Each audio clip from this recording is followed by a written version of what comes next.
মামলার ভয় দেখি তাহিরিকে লাভ নাই।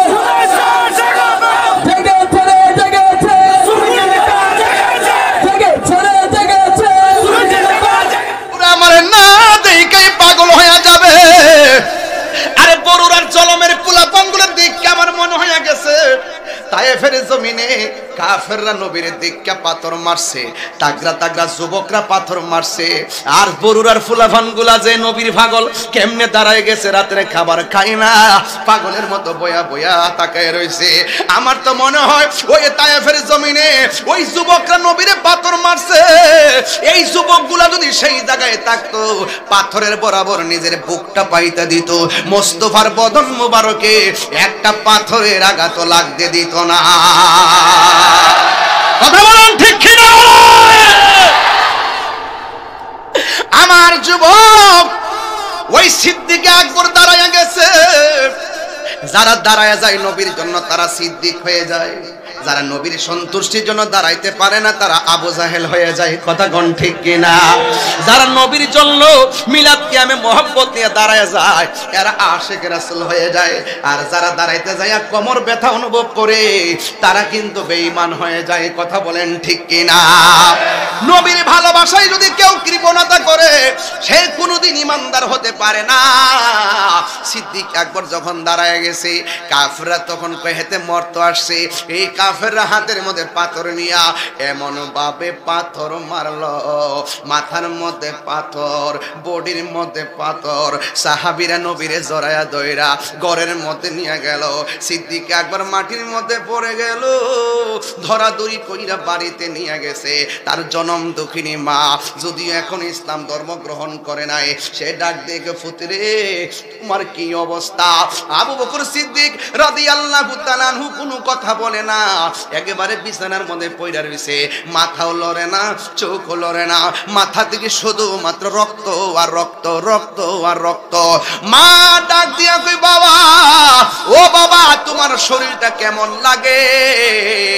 সিদ্দিক আকবর চোখটা মিরমিরে ছায়া কই আম্মা আমার জিগায়েন না আমি কেমন আছি, আগে আমার কানের কাছে মুখটা লাগায় কন্যা রাহমাতুল লিল আলামিন কেমন আছে?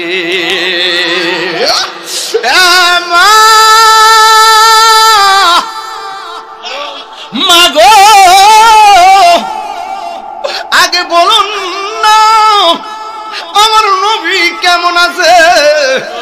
মা ডাক দিয়ে পুত্রী অল্প গোটা পানি পান কর, শরীরে শক্তি লাগো।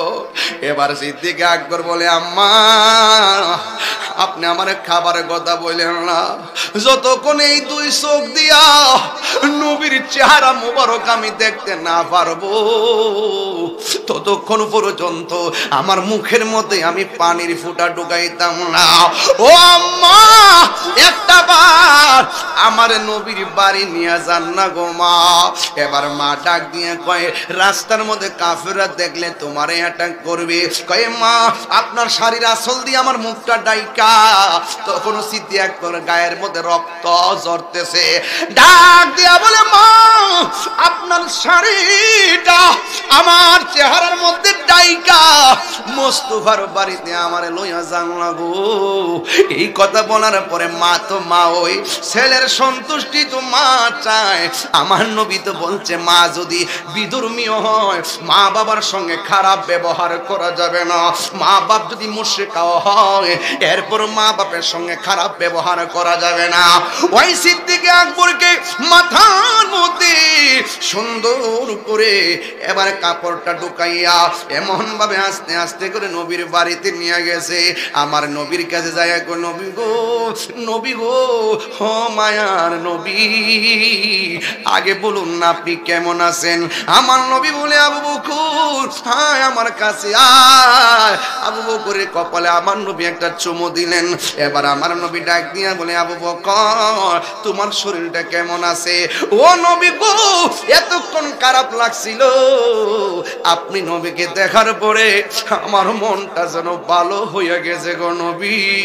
এই হলো আবু বকর, এই হলো আবু বকর, নবীর প্রিয় সাহাবী হযরত আবু বকর সিদ্দিক।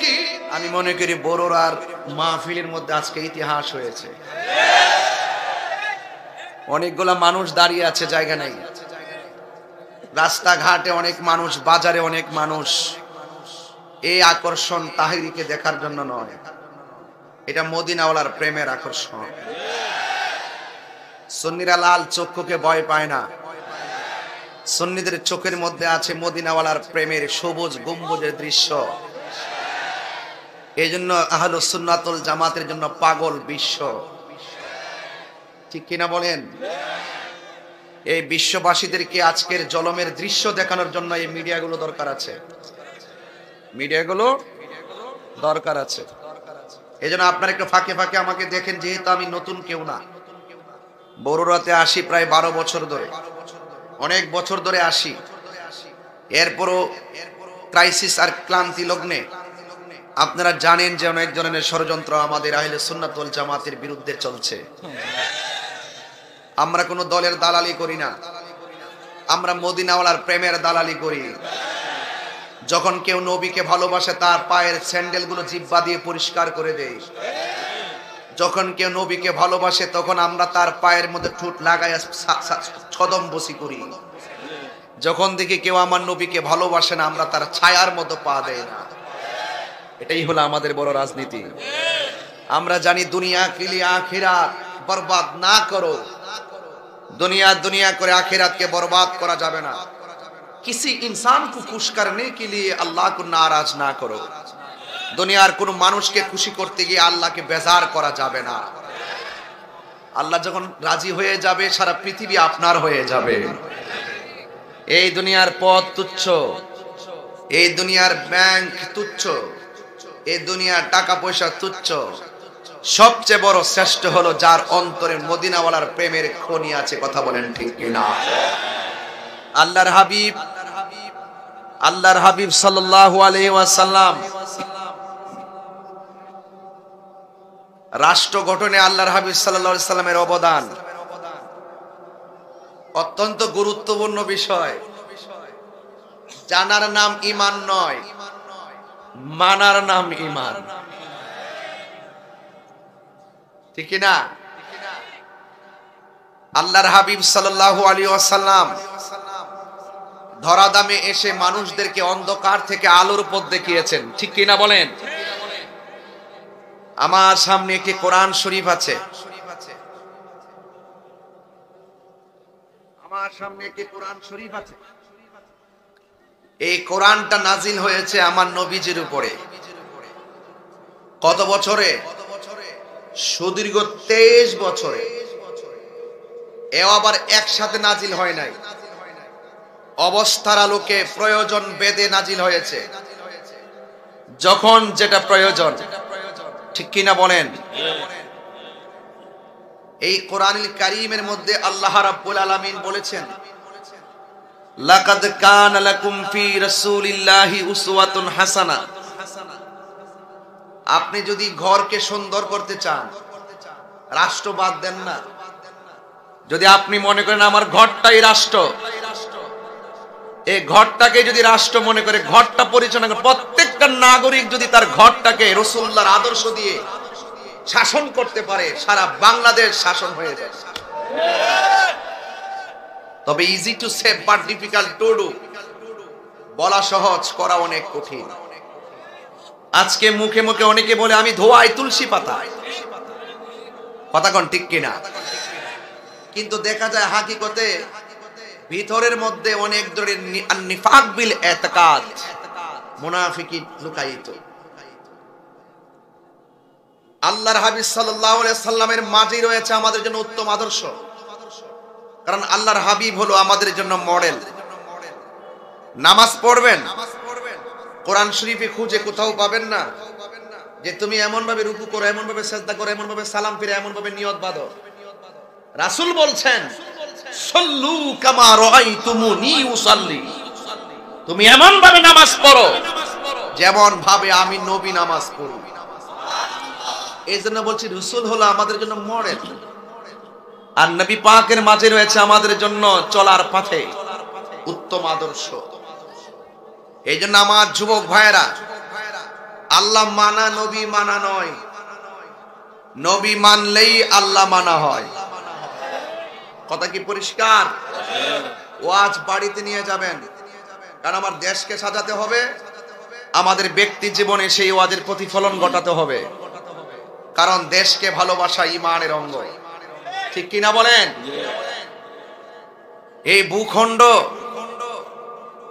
এই ভূখণ্ডে যত মানুষ বাস করে, প্রত্যেকটা মানুষের ঘরে শান্তি আসবে যদি আমরা রাসূল পাক সাল্লাল্লাহু আলাইহি সাল্লামকে ফলো করি।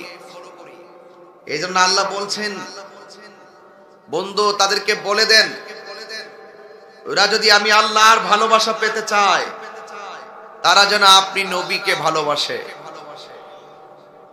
তারা যদি আপনি নবীকে ভালোবাসে, আমি আল্লাহর প্রতি তাদের ভালোবাসা হয়ে যাবে, আমি আল্লাহও তাদেরকে ভালোবাসবো। এর মধ্যে একটা শব্দ ছোট্ট করে লেখা আছে, ফাত্তাবিউনি, তোমরা আমাকে অনুসরণ করো। যদি নবীকে অনুসরণ করি আল্লাহ খুশি হবেন। আল্লাহ খুশি হয়ে আল্লাহ পাক ওয়ায়াগফির লাকুম যুনুবাকুম ওয়াল্লাহু গফুরুর রহিম, আল্লাহ পাক রব্বুল আলামিন আমাদের সমস্ত গুনাহগুলো মাফ করে দিবেন। এই মাহফিলগুলো হলো গুনাহ মাফের উসিলা, গুনাহ মাফের উসিলা। আজকে জলমেরি মাহফিল ইতিহাসের পাতায় অঙ্কিত থাকুক, যদি মরেও যান বলতে পারবেন হাজার হাজার মানুষের মাঝে, ইয়া রাসূলুল্লাহ আপনার স্লোগান দিয়েছিলাম। এগুলো মিজানের পাল্লায় কথা বলবে। আল্লাহ বলছেন, ইয়া আইয়ুহাল্লাযিনা আমানু আমিনু বিল্লাহি ওয়া রাসূলিহি। আল্লাহ বলছেন, হে ঈমানদারগণ, তোমরা আমি আল্লাহর উপর ঈমান আনো এবং আমার রাসূলের উপর ঈমান আনো। আমানু আমিনু, এই জন্য আল্লাহ একজন বিশ্বাস করতে হবে, রাসূলের পাককে জানের চাইতে বেশি ভালোবাসতে হবে। আপনি যখন সত্যের পথে থাকবেন, আল হাক্কু মুররুন, সত্য তিক্ত। আপনি যখন সত্যের পথে থাকবেন, আপনার শত বাধা আসবে, দিন শেষে আধার কেটে যাবে, আলো আসবেই। এই জন্য যুবক ভাইরা আমার, আল্লাহ পাক আমাদেরকে দুনিয়াতে পাঠিয়েছেন। এই যে কণ্ঠ দিচ্ছি, এই কণ্ঠ একদিন থাকবে না। বহুত আলেমদের ওয়াজ মাটিতে বসে বসে শুনছি, কামেল পাশ কইরেও মাটিতে বসে ওয়াজ শুনছি, যদিও ওয়াজ করতাম। এরপরও মুরব্বী উলামা একরামদের আলোচনা শুনেছি। এখানে অনেকগুলো ছেলেরা বসে আছে, এই বিষয়গুলো অনেক গুরুত্বপূর্ণ। এই জায়গাগুলো আমার পাশে আমাদের বড়রা সুন্নিয়া কামিল মাদ্রাসার প্রিন্সিপাল মহোদয় বসা আছেন, উনি উস্তাদুল উলামা, বাদরুল ফুকাহা, উস্তাদুল উলামা। অসংখ্য ছাত্র আলেম হয়ে গেছে, অসংখ্য ছাত্র এখন সুবক্তা হয়ে গেছে। এই জন্য যতদিন পর্যন্ত আপনি ভালো কিছু সমাজের জন্য দিয়ে যেতে পারবেন, আজীবন আপনার জন্য দোয়া আসতেই থাকবে। কথা বলেন ঠিক কিনা? ভাইরা আমার, আল্লাহ রাব্বুল আলামিনের হাবিবকে জানের চাইতে বেশি ভালোবাসতে হবে। এই ভালোবাসা যখন বেশি বাসবেন, আপনার বিরুদ্ধে অনেক ষড়যন্ত্র হবে, আপনাকে অনেক জ্বালা সহ্য করতে হবে। আপনাকে সমস্ত পরীক্ষাগুলো একজনই দিবেন, তিনি আমাদের রব। ঠিক কিনা বলেন?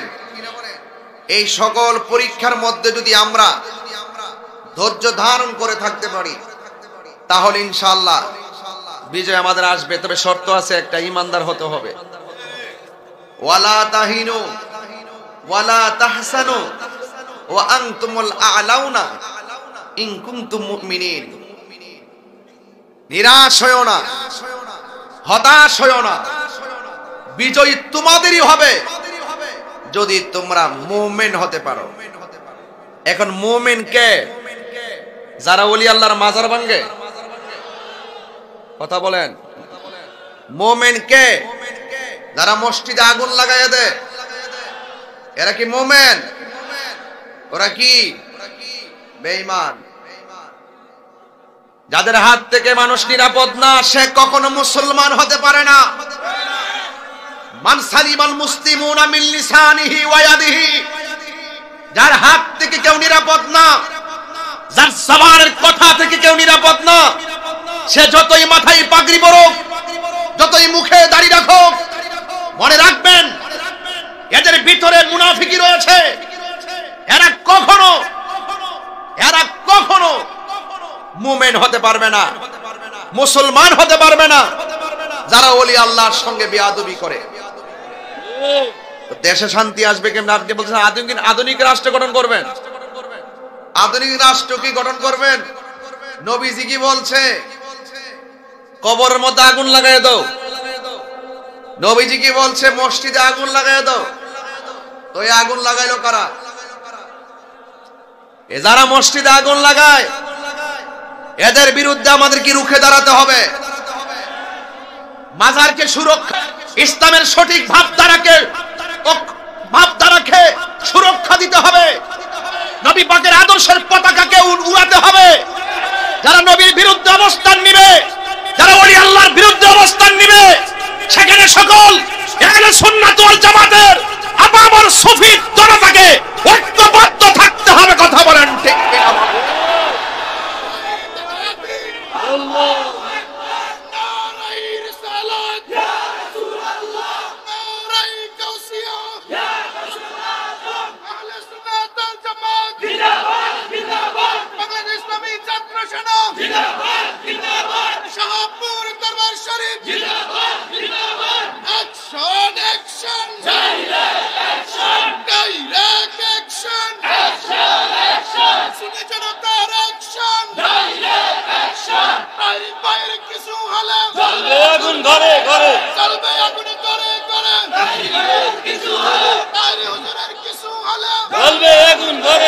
আমার ভাইরা, সুন্নিরা খানকায় বসে থাকে বলেই দুর্বল মনে করো না। সুন্নিরা ঘরে বসে ধ্যান করে বলেই দুর্বল মনে করো না। সুন্নিরা ঘরে বসে থাকে বলেই মনে করো না যে রাজপথ তোমাদের। সুন্নিরা যখন হাতের তসবিহ বালিশে রেখে আল্লাহর ওলির মাজারকে সুরক্ষা দেওয়ার জন্য, আল্লাহর হাবিবের জাত, শান, মান, জাত এবং সিফতকে ধরে রাখার জন্য যখন মাঠে নেমে যাবে, অপশক্তি পালাইবার জায়গা পাবে না। ঘুমন্ত ছিলাম, জাগিয়ে দিয়েছ। মামলার ভয় দেখে তাহরিকে লাভ নাই। তোমাদের উদ্দেশ্য জাতি জেনে গেছে। হুসাইনের গলা থেকে রক্ত জড়িয়ে মনে করেছো তোমরা জিতে গেছো। না, ইসলাম জিন্দা হতা হয় হর কালমা কে বাত। কথা বলেন ঠিক কিনা? আধুনিক রাষ্ট্র আসবে। রাখুন, আমার সময় খুব অল্প, পরিষ্কার কথা বলবো। যদি দেশকে সুন্দর করে সাজাতে চান, হিন্দু মন্দিরে যাবে, তাকে সুরক্ষা দিতে হবে। মুসলমান মসজিদে যাবে, সেই মসজিদকে সুরক্ষা দিতে হবে। আল্লাহর ওলিদের মাজার জিয়ারত করতে যাবে, সেই জায়গাকে সুরক্ষা দিতে হবে। যারা দেশকে অস্থিতিশীল করতে চাইবে, যারা আমাদের আহলে সুন্নাত ওয়াল জামাতের কার্যক্রমে ব্যাঘাত ঘটাবে এবং যারা আমাদের হককে দাফন করার জন্য ষড়যন্ত্র করবে। বললাম না আজকে 1000 পীর মাশায়েখ নিয়ে মিটিং করে আসছি। যারা 20 লক্ষ লোকের প্রতিনিধি, আপনি কি বুঝেন না? সংক্ষেপে এই কথাটা বুঝেন না? এই কথাটা মাথায় রাখবেন। শুধু মাথায় দেখেন না, কোনো নিউজ নাই, কোনো খবর নাই, কোথায় গেছি, কি করছি। শুধু একটাই কথা, এই বাংলাদেশে যদি শান্তি আনতে চান, রাসূলুল্লাহর বিরুদ্ধে গিয়ে শান্তি আনা যাবে না। ওলি আল্লাহর বিরুদ্ধে গিয়ে শান্তি আনা যাবে না। ওলি আল্লাহর পক্ষে থাকতে হবে। যারা এই মুখের মধ্যে কি মধু, অন্তরের মধ্যে বিষ। জাতি এখন জেনে গেছে, জাতি এখন জেনে গেছে আহলে সুন্নাত ওয়াল জামাতকে মাইনাস করে এই দেশে শান্তি আসতে পারে না। আহলে সুন্নাত ওয়াল জামাত বারবার প্রমাণ করেছে আমরা শান্তি প্রিয়। শান্তির ঘরে যারা দাবানল জ্বালাতে চায় আমরা তাদের সাথে ইনশাআল্লাহ যেভাবেই পারি সেভাবে মোকাবেলা করব ইনশাআল্লাহ। রাজি আছেন কিনা বলেন? তবে আমরা সংঘাতে বিশ্বাসী নয়, মারামারিতে বিশ্বাসী নয়, অগ্নি সংযোগে বিশ্বাসী নয়। আমাদের অবস্থান বাতিল পালাতে বাধ্য হবে। আল্লাহর হাবিবের গাল মোবারকে থাপ্পড় মেরেছে এক বেয়াদব, নাউজুবিল্লাহ পড়েন। সাহাবায়ে কেরাম বলছে ইয়া রাসূলুল্লাহ, ইয়া রাসূলুল্লাহ, আমাদের সামনে আপনাকে থাপ্পড় দিয়েছে, হুজুর অনুমতি দেন ওর কল্লা ফেলে দেই। রাসূল বলছে ধৈর্য ধারণ করো। কিছুক্ষণ পরে সাহাবী তাকায় দেখছেন আল্লাহর হাবিব তার কাছে গিয়েছেন, গিয়ে বলছেন আপনি যে আমাকে থাপ্পড় দিয়েছেন আপনার হাতে কি কোনো ব্যথা পেয়েছেন? এটাই রাসূলের আদর্শ, এটাই রাসূলের আদর্শ।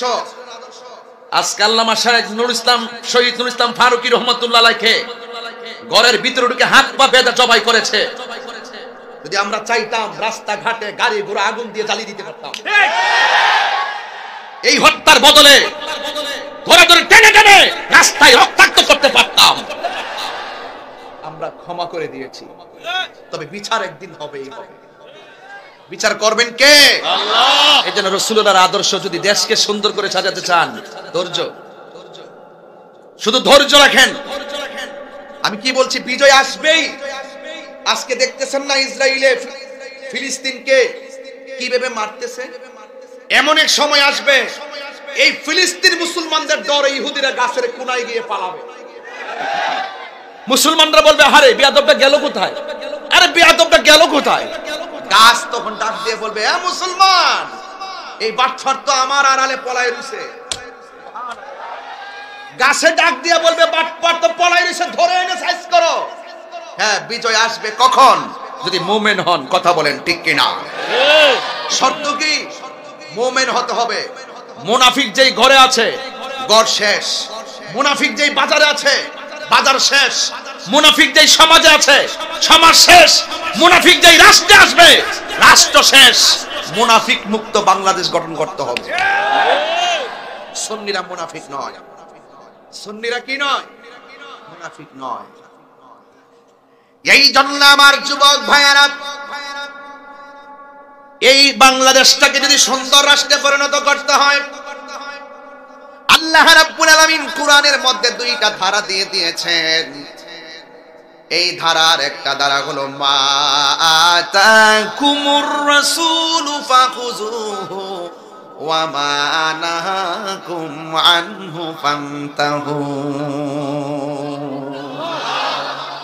আল্লাহ রাব্বুল আলামিন বলেন মানব জাতির হেদায়েতের জন্য আমি আল্লাহ কোরআন শরীফের মধ্যে কিছু কল্যাণকর বিষয় বেঁধে দিয়েছি। এই কল্যাণকর বিষয়গুলো যে জাতি আঁকড়ে ধরবে, এই কল্যাণকর বিষয়গুলো যে জাতি তারা নিজের জীবনে, ব্যক্তিগত জীবনে বাস্তবায়ন করবে, এই ব্যক্তি জীবন ধন্য, এই ব্যক্তিগত সমাজ ধন্য, এই মানুষের রাষ্ট্র ধন্য। আর এই কোরআনের মধ্যে আরেকটা ধারা দিয়ে দিয়েছি, ওই ধারাটা হলো কল্যাণকর। ওই মন্দের চর্চা যারা করবে, মন্দটা যারা আঁকড়ে ধরবে, এরা সবাই গুমরা হয়ে যাবে, পথভ্রষ্ট হয়ে যাবে। এই জন্য কল্যাণকর যা আছে সব গ্রহণ করা লাগবে, অকল্যাণকর থেকে আমাদের দূরে থাকা লাগবে।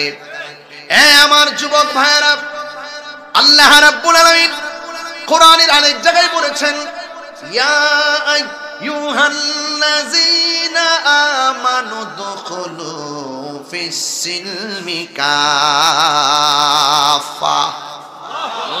হে ঈমানদারগণ, তোমরা ইসলামের মধ্যে প্রবেশ করো পরিপূর্ণভাবে। একমাত্র রাষ্ট্র গঠন করতে গেলে ইসলামটা হলো শান্তির ধর্ম। কথা বলেন ঠিক কিনা? যে ঘরে কোরআন আছে শান্তি আছে না নাই? যেই সমাজে কোরআন দিয়া চলে সমাজ শান্তি আছে না নাই? যেই দেশের মধ্যে মানুষ কোরআনের চর্চায় বেশি দাবিত হবে ওই দেশটা উন্নত হয়ে যাবে। এই জন্য আমানতধারীর কাছে দেশ নিরাপদ, কোন সুদখোরের কাছে দেশ নিরাপদ হতে পারে না। যেই ঘরের মধ্যে সুদ চলে এই ঘরের মধ্যে শান্তি, যেই সমাজের মধ্যে সুদ চলে ওই সমাজে শান্তি, যেই দেশের মধ্যে সুদ চলে সেই দেশের মধ্যে শান্তি। এই জন্য আল্লাহর কুরআন ধরে বলতেছি, কল্যাণকর যা আছে কল্যাণকরের মধ্যে শ্রেষ্ঠ কল্যাণের পথ হলো নামাজ। কথা কন না কেন? কি বলছি ভাই? নামাজ সর্বোত্তম ইবাদত হলো নামাজ। আর আপনি যত অন্যায় করেন, অন্যায়ের ভিতরে আল্লাহ রাব্বুল আলামিন ভয়ঙ্কর যে অন্যায়টার কথা বলেছেন, সেই অন্যায়টার মধ্যে এক নম্বর অন্যায় হলো আল্লাহর সঙ্গে শরীক করা। কি করা? আল্লাহর সঙ্গে শরীক করা। আল্লাহর সঙ্গে শরীক করা যাবে না, নবীর সঙ্গে নাফরমানি করা যাবে না। এরপর আল্লাহ রাব্বুল আলামিন কোরআনে বলেছেন, ওয়া মা নাহাকুম আনহু ফান্তাহু, যা বলছি অকল্যাণকর তা থেকে তোমাদের দূরে থাকা লাগবে। আপনারা জবান খুলে বলুন, সুদ খাওয়া কি হালাল না হারাম? আর জবান খুলে বলুন। এই জন্য যুবক ভাইয়েরা আমার, হালালকে হালাল বলতে হবে, হারামকে হারাম বলতে হবে। যদি এই পার্থক্যটা আপনি না করতে পারেন, তাইলে সমাজে কখনো শান্তি আনা যাবে না। এই জন্য আমার নবী, আপনার নবী রাহমাতুল লিল আলামিন কোরআনে বলে দিয়েছেন, মান সালিমাল মুসলিমুনা মিন লিসানিহি ওয়া ইয়াদিহি, যেই মানুষের হাতের দ্বারা নিরাপদ না, যেই মানুষের জবানের কথার দ্বারা কেউ নিরাপদ না, সে কোনোদিন মুসলমান হতে পারবে না। যুবক ভাইয়ের আমার, আল্লাহর হাবিব যখন দুনিয়ার জমিনে তাশরীফ এনেছেন, আনার পরে আমার নবী আল্লাহ আল্লাহ জিকির করেছেন, কাউকে শোনান নাই। নীরবে নীরবে খানকায় বসে বসে, পাহাড়ের গুহায় বসে বসে আমার নবী ধ্যান করছেন, কাউকে শেয়ার করায় না। কারণ আল্লাহ রাব্বুল আলামিনের অনুমতি ছাড়া আমার নবী কোনো কাজ করে না। ওয়ামা ইয়ানতিকু আনিল হাওয়া ইন হুয়া ইল্লা ওয়াহিয়ুন ইউহা, আল্লাহর কথা ছাড়া আমার নবী কোনো কথা বলে না। কারণ নবীর কথাই হাকিকতে একজনের কথা। জবানটা খুলে বলুন, তিনি কে? আমার নবী, আপনার নবী।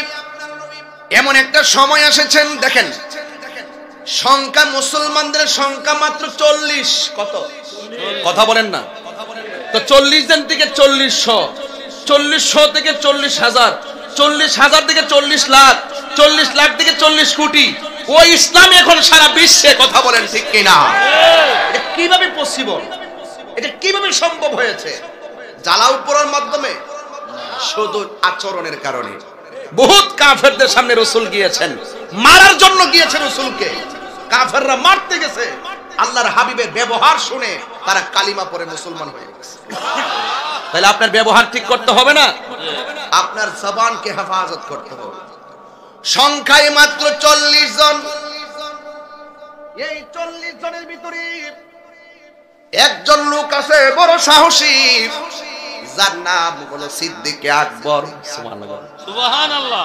দেখছেন নি আল্লাহর হাবিবের রওজা মুবারকের পাশে, যার রওজা মুবারক, এই রাসূল পাকের রওজা মুবারকের পাশে থাকতে যায়, আর তিনি কোনো লবিং করেন নাই, তিনি কোনো টাকা ইনভেস্ট করেন নাই, তিনি অন্য কোনো শক্তি প্রয়োগ করে নাই। তিনি এমন রাসূল পাকের সহচর বন্ধু, কোরআনের ভিতরে যার কথা আল্লাহ পাক উল্লেখ করেছেন, দুই সাথীর এক সাথী। বলে না সুবহানাল্লাহ। সুবহানাল্লাহ। দুই সাথীর এক সাথী, রাসূল একজন, সাথে আরেকজন, অন্য কেউ না, তিনি আবু বকর। জোরে কোন সুবহানাল্লাহ। যখন মাত্র সংখ্যায় 40 জন, ওই মুহূর্তটা খুব ক্রাইসিস।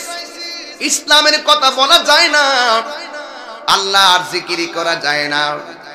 এর মধ্যে একজন সাহাবী, যার নাম হলো হযরতে সিদ্দিকে আকবর, তিনি ডাক দিয়া বলেন, ইয়া রাসূলুল্লাহ, মন চাইতেছে প্রাণ খুইলা মালিকের জিকির করি, প্রাণ খুইলা মালিকের ডাকি। আমার নবী বলেন, আবু বকর, সময়টা বড় ডেঞ্জারাস। ডানে কাফের, বামে কাফের, সামনে কাফের। অথচ এমন সংখ্যা কম হওয়ার পরেও, চতুর্দিকে কাফের হওয়ার পরেও কাফেরদের যত আমানত সবকিছু এনে আমার নবীর কাছে জমা রাখতেন। কারণ তারা নবীকে এমন বিশ্বাস করতেন, কাফেররা পর্যন্ত জবান দিয়ে আল আমিন বলতে বাধ্য হয়েছে। এটা কিসের কারণে? ব্যবহারের কারণে। সিদ্দিক আকবরকে নবী ডাক দিয়ে কে আবু বকর, এখন যে সময়টা বড় কঠিন। আবু বকর সিদ্দিক রাদিয়াল্লাহু তাআলা আনহু বলেন, ইয়া রাসূলুল্লাহ, মন তো মানে না। আমার নবী ডাক দিয়ে বলে, আবু বকর, তুমি যে প্রচার করতে চাচ্ছ চতুর্দিক দিয়া তো কাফের। আমার নবী বলে, আবু বকর সিদ্দিক রাদিয়াল্লাহু তাআলা আনহু বলে, ইয়া রাসূলুল্লাহ, আমার মন চায়। আমার নবী 40 জনকে ডাকলেন। 40 জনকে যখন এলান করে দিলেন, ঠিক ওই মুহূর্তে কাফেরদের কানের মধ্যে খবরটা চলে গেছে। কাফেরদের খবরটা কানে যখন খবরটা চলে গেল, কাফেররা মনে মনে ভাবলেন, না জানে নবী 40 জন নিয়ে কি মিটিংটা করে। আল্লাহর হাবিব 40 জনকে নিয়ে মিটিং বসলেন, আর কাফেররা ছদ্মবেশে চতুর্দিকে দাঁড়ায়া রইছে, আর হাতের মধ্যে পাথর নিয়ে রাখছে। যদি কোনো সিদ্ধান্ত কাফেরদের বিরুদ্ধে যায়, এখানে অ্যাটাক করবে।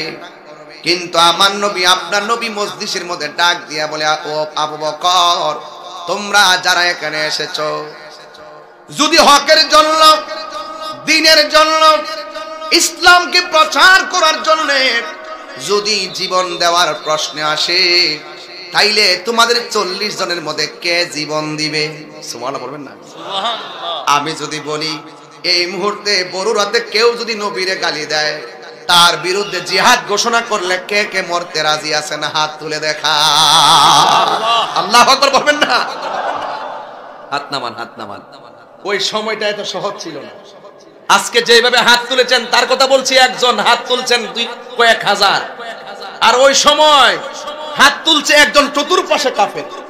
ওই হাত তোলার এই হাত তোলা এক না। এই জন্য প্রায় মাহফিলে বলি না, জন্ম আমার নবীর যুগে,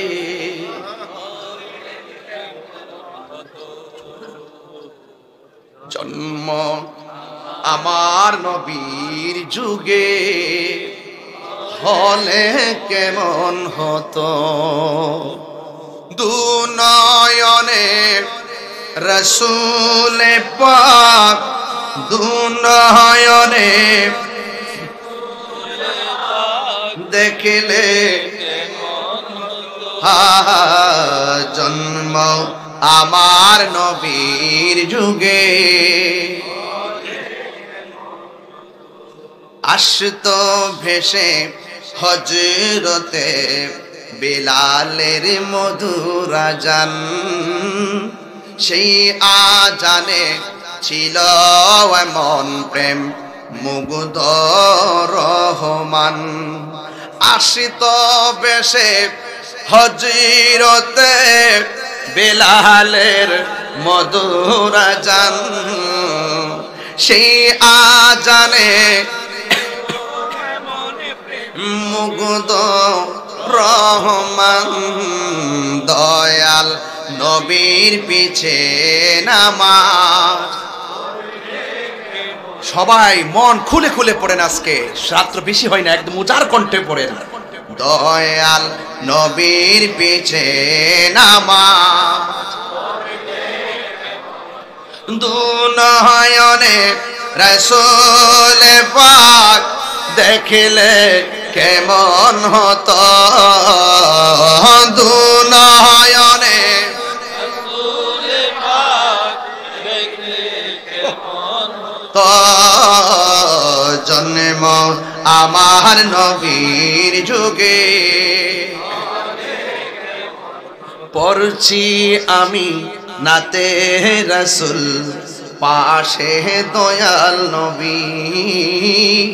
নাতে রাসূল শুনে নবী দিলেন মুচকি হাসি। ঠিক না?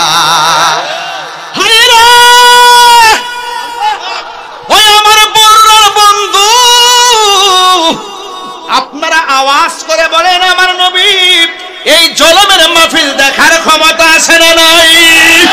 তুই হাত তুলে বলো আছে না নাই?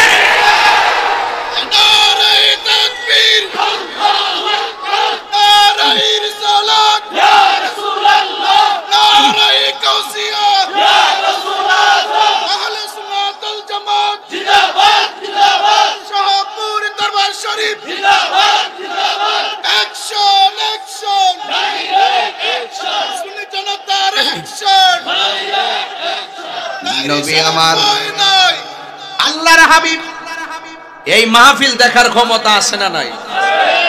পড়ছি আমি, এটা আমার আকীদা, এটা আমার আকীদা, ডাবলুদের আকীদা না। ডাবলু মার্কা কিছু মৌলবী আছে, এরা মনে করে এই জলম থেকে মদিনা বহুদূর, আর আমরা মনে করি মদিনাওয়ালার জন্য এই জলম হাতের তালুর মধ্যে। কথা বলেন ঠিক না বেঠিক? এই জন্য বলছি, পড়ছি আমি নাতে রাসূল, পাশে নূরের নবী, নাতে রাসূল শোনে নবী, দিলেন মুস্কি হাসি। জোরে জোরে কি আল্লাহু আকবার বলা যাবে না? জন্ম আমার নবীর যুগে,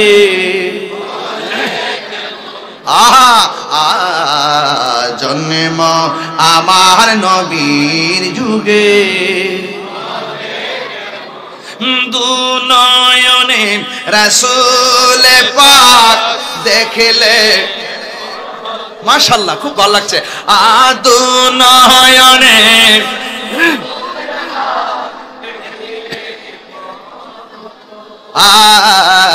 জন্ম আমার নবীর যুগে,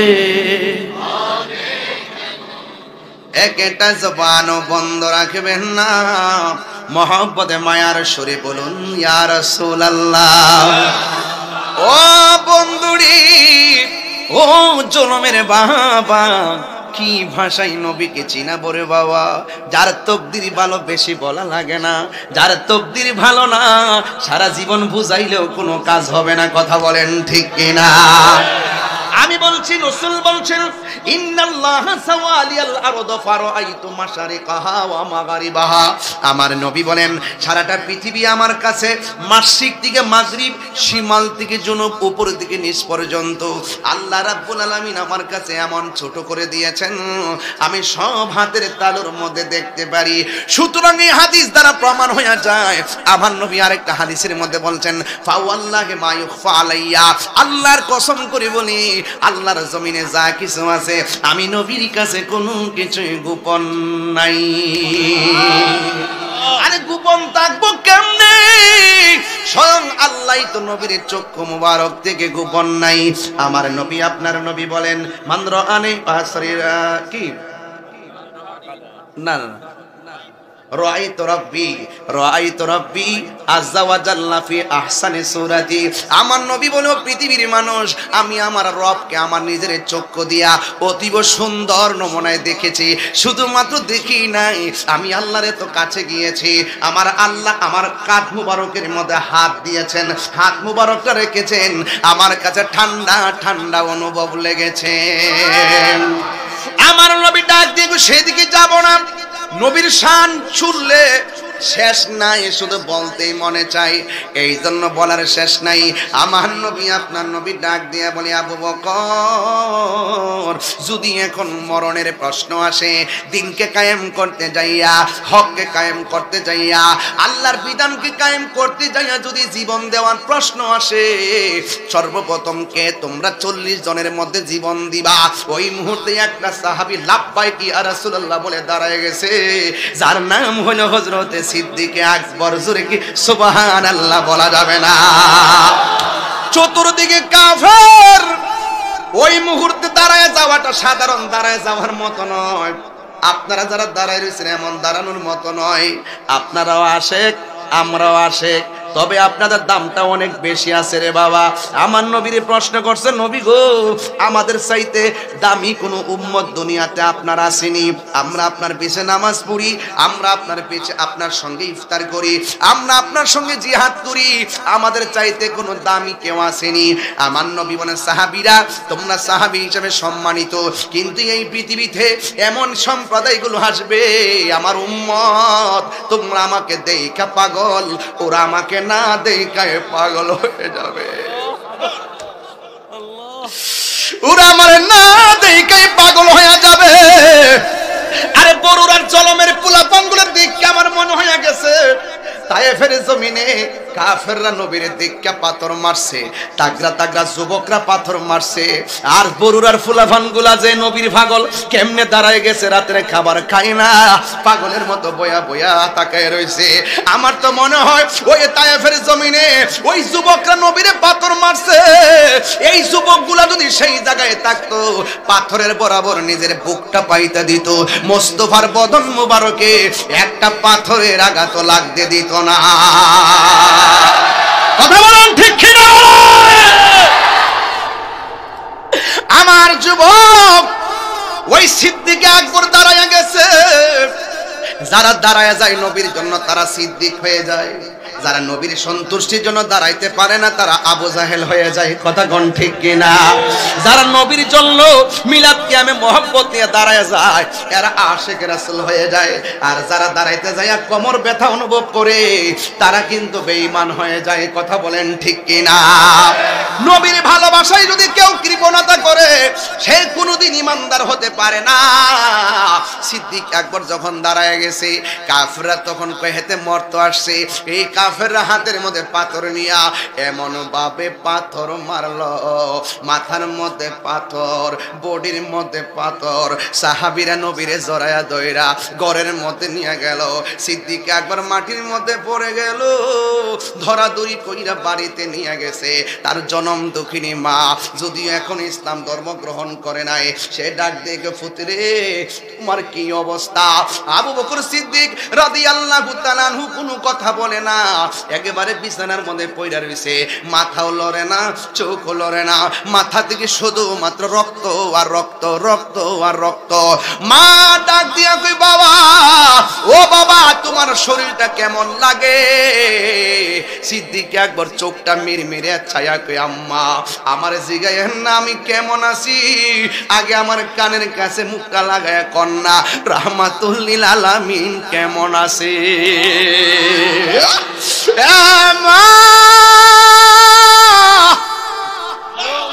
মাগো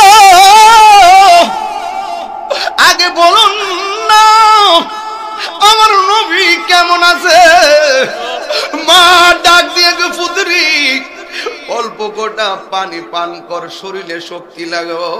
এবার সিদ্দিক আকবর বলে, আম্মা আপনি আমার খাবারের কথা বললেন না, যতক্ষণ এই দুই চোখ দিয়া নবীর চেহারা মুবারক আমি দেখতে না পারবো ততক্ষণ পর্যন্ত আমার মুখের মধ্যে আমি পানির ফোঁটা ঢুকাইতাম না। ও আম্মা একটা বার আমার নবীর বাড়ি নিয়ে যান না গো মা। এবার মা ডাক দিয়ে কয়, রাস্তার মধ্যে কাফেররা দেখলে তোমারে অ্যাটাক করবে, কয় মা আপনার শাড়ির আঁচল দিয়ে আমার মুখটা ডাইকা। তখন সিদ্দিক আকবর গায়ের মধ্যে রক্ত ঝরতেছে, ডাক দিয়া বলে, মা আপনার শাড়িটা আমার চেহারার মধ্যে ডাইকা মোস্তফার বাড়িতে আমারে লইয়া যান না গো। এই কথা বলার পরে মা তো মা, ওই ছেলের সন্তুষ্টি তো মা চায়। আমার নবী তো বলছে মা যদি বিধর্মীয় হয় মা বাবার সঙ্গে খারাপ ব্যবহার করা যাবে না, মা বাপ যদি মুশরিকাও হয় এরপর মা বাপের সঙ্গে খারাপ ব্যবহার করা যাবে না। ওই সিদ্দিক আকবরকে মাথার মধ্যে সুন্দর করে এবার কাপড়টা ঢুকাইয়া এমন ভাবে আস্তে আস্তে করে নবীর বাড়িতে নিয়ে গেছে। আমার নবীর কাছে যায়, নবী গো, নবী গো, ও মায়ার নবী আগে বলুন না আপনি কেমন আছেন? আমার নবী বলে, আবু বকর হায় আমার কাছে আয়। আবু বকরের কপালে আমার নবী একটা চুমু দিল। দিলেন। এবার আমার নবী ডাক দিয়া বলে, আবু বকর তোমার শরীরটা কেমন আছে? ও নবী গো, এতক্ষণ খারাপ লাগছিল, আপনি নবীকে দেখার পরে আমার মনটা যেন ভালো হয়ে গেছে গো নবী। এই হলো আবু বকর, এই হলো আবু বকর, নবীর প্রিয় সাহাবী হযরত আবু বকর সিদ্দিকী, নবীর প্রিয় সাহাবী হযরত আবু বকর সিদ্দিকী, ভালোবেসে শুইল পাশে, ভালোবেসে হে যায়া দেখো মদিনা, মদিনা আসে গো মুমিনের ঠিকানা, বলুন মদিনা না আসে গো মুমিনের ঠিকানা। দিদার চেয়ে কাঁদো তোমরা, দিদার চেয়ে কাঁদো তোমরা, হো না নবীর দিওয়ানা, মদিনা মদিনা আসে গো মুমিনের ঠিকানা, বলুন মদিনা। পাগলরা, মিনের ঠিকানা। জালালউদ্দিন সুয়ুসা তুরবার দেখল নবীজি, জালালউদ্দিন সুয়ুসা দেখল নবীজি, এতবার দেখিয়া নবী, এত জালা তাহার মিটে না, মদিনা আসে গো মুমিনের ঠিকানা, বলুন মদিনা গো মুমিনের ঠিকানা, বলো দিদার চেয়ে কাঁদো তোমরা, দিদার চেয়ে কাঁদো তোমরা, না নবীর দেওয়ানা, মদিনা মদিনা মুমিনের ঠিকানা, বলুন মদিনা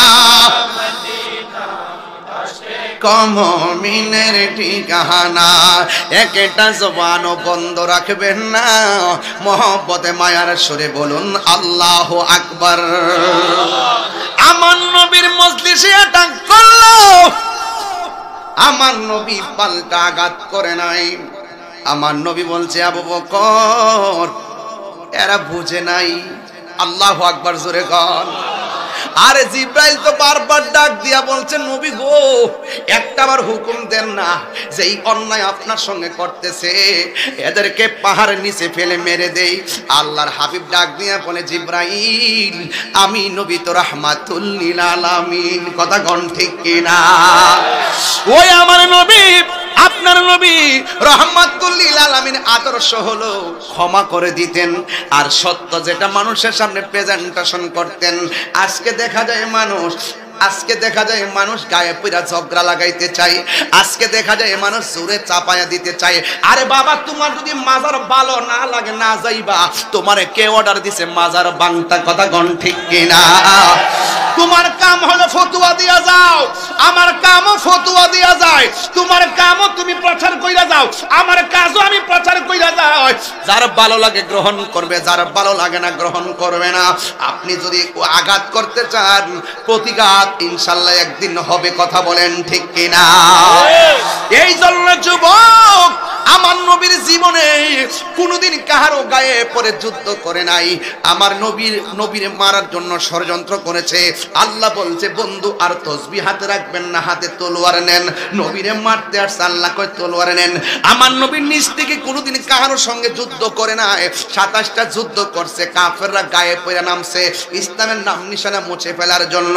আজকে বাংলাদেশের কি হইছে, নিজেরাই কামড়া কামড়ে লেগে মানুষ মারে, কথা কোন ঠিক কিনা? কি জানে করলো, কি জানে হইলো।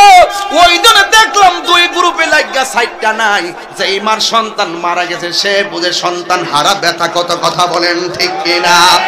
আরে ভাই, নিজেরা কামড়া কামড়ে লাগছেন কিসের জন্য? চেয়ারের জন্য। লাত্তি মারি চেয়ার, সেই ক্ষমতায় আপন ভাইয়ের রক্ত ঝরাতে হয়, সেই ক্ষমতা আমরা চাই না, কথা বলেন ঠিক কিনা?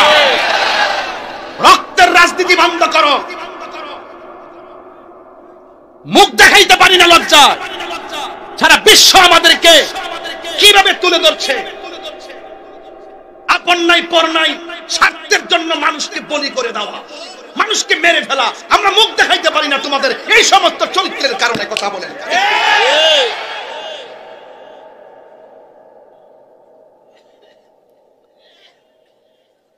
ভাইয়ের আমার, খুব সতর্ক থাকবেন। পারি না শুধু আপনাদের কারণে। আপনারা সুন্নিরা যদি একটা প্ল্যাটফর্ম হইতেন, সব আইসা সুন্নিদের হাওয়ার মধ্যে ধরে তেল মাখলো। আপনারা কোনো না কোনো দিক দিয়ে জানগা। আপনারা যদি এক থাকতেন, 65% মুসলমান সুন্নি এই দেশে। পারি না শুধু আপনাদের কারণে। আপনারা কোনো না কোনো জিলাপি ভাই আর বিস্কুট পাই না মারে, এগুলো এখন বন্ধ করতে হবে। বুঝেন না কেন বলতেছি? যে দিতে যাবো একদিকে যাবো, যেখান দিয়ে যাই, কিন্তু বাইঙ্গা বাইঙ্গা আর যাইতাম না। এবারে বাইঙ্গা বাইঙ্গার দিন শেষ। বাবা শাহজালালের বাংলাদেশ। তুই হাত তুলে বলো, ঠিক কি না বলো?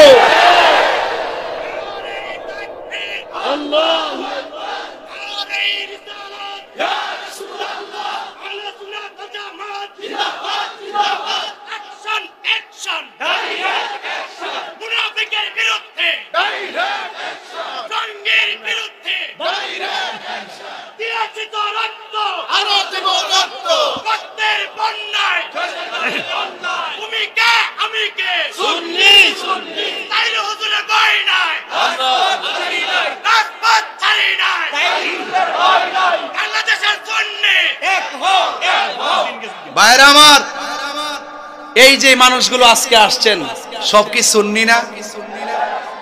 যদি ডাক দেই চলেন ঢাকা যায়, আপনি বলবেন আমি নাই। এইগুলো বন্ধ করতে হবে। পকেটের টাকা খরচ করে যৌক্তিক দাবি আদায়ের লক্ষ্যে ময়দানে নামতে হবে, ঠিক কি না বলেন? ওই যে অনেকের দুই হাত তো উঠে নাই, হাত তুলে বলেন ঠিক কি না বলেন? আমরা কি আগের মতো থাকবো? আগের মতো আমরা বিচ্ছিন্ন থাকবো না। আমরা সব ঐক্যবদ্ধ হব। কথা বলেন ঠিক কি না বলেন? এক থাকবেন। জীবনে কিন্তু মামলা খাই নাই।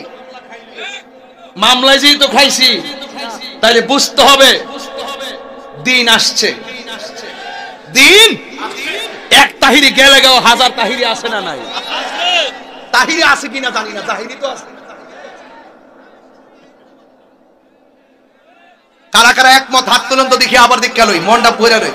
নারে তাকবীর, নারে রিসালাত, নারে পাক পাঞ্জাতন, আহলুস সুন্নাত ওয়াল জামাত, নারে গাউসিয়া। হাত নামান। কষ্ট হইছে আপনাদের? মাঝে মাঝে দুই চারটা গজল, কটা গজল গেছে? দুইটা। মারহাবা কোন বাবা রে, বাবা আপনি যদি রাজনীতি পদ নিতে চান, আপনার টাকা আছে কিনা দেখবো, আপনার লোকজন আছে কিনা দেখবে। কিন্তু এক জায়গার সম্পর্ক করতে গেলে টাকা পয়সা লাগে না, শুধু মহব্বত লাগে। এটা হলো রাহমাতুল লিল আলামিন। কথা বলেন ঠিক কিনা বলেন? তা আমরা নবীকে ভালোবাসতে গেলে কি টাকা লাগবে, পয়সা লাগবে, জনগণ লাগবে? যার যার ভালোবাসা ওপেন করে দেন। টাকা নাই, মদিনা যাইতে পারেন না, দেখবেন মদিনাওয়ালা আপনার জলমের ভাঙ্গা করে হাজির হয়ে গেছে। নবী আসার ক্ষমতা আছে না নাই? আল্লাহ বলেন বন্ধু, এরা গোপনে একটা মিটিং করছে। কি করছে? আজকে যে আমি এখানে আইছি, ওই দিন নেতা কই পারবো কত ঝামেলা গেছে, গেছিনি? কত যে ঝামেলা, তাহিরির ব্যাপারে কত ঝামেলা করে বাবা। এই তাহলে গুছাইলাই বাবা, গুছাইলাই। আর 10 মিনিট সময় দিবেন নি আমারে? 10 মিনিট দিবেন নি ইনশাআল্লাহ? 1 ঘন্টা 10 মিনিট হয়ে গেছে, স্টেজে আইছি। মারহাবা জোরে কর। মনে হইছে 20 মিনিট হইছে। প্রেমের সময় কেমনে যায় বোঝা যায় না। তা তাহিরি নতুন কেউ না। আমারে সেতাইলে আমি সেতি, আমারা ধরলে আমি ধরি। আমার সঙ্গে একটু ভালো ব্যবহার করেন, আমি ওকে। কিন্তু নবীর বিরুদ্ধে কথা বলবেন, আপনাকে চেনার টাইম আমার নাই। এটা কন্টেটমেন্ট, এটা স্পৃহা। আমার কোনো সম্পদ নাই, নবী আছে। কথা কন ঠিক কিনা? রাসূল বলছেন, আল্লাহ বলছেন বন্ধু ওরা মিটিং করছে। উপেনে না গোপনে? কথা কন না, গোপনে। উপেনে না গোপনে?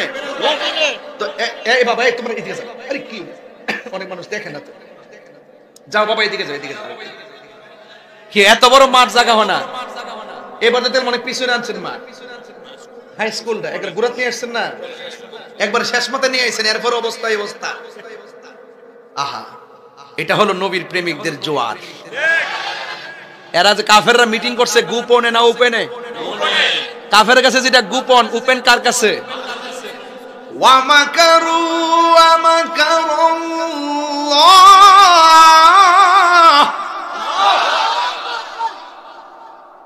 তেলাওয়াতটা করব। ওয়াল্লাহু খায়রুল মাকিরিন।